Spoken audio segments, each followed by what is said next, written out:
Welcome to our channel. If you want to install Disney Plus on your PS5, follow these step-by-step instructions to start streaming your favorite Disney content. Step 1. Turn on your PlayStation 5 console and make sure you're connected to the internet. Step 2. From the PS5 home screen, navigate to the Media tab using your controller. Step 3. Select all apps to view the complete list of available streaming applications.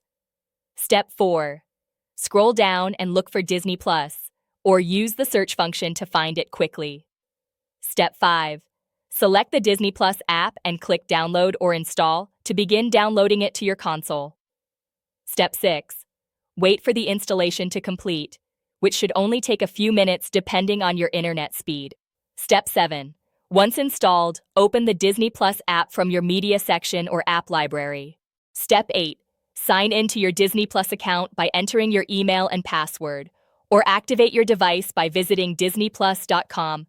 Begin and entering the code displayed on your TV screen, after which you can start browsing and watching all the Disney, Pixar, Marvel, Star Wars, and National Geographic content available on the platform.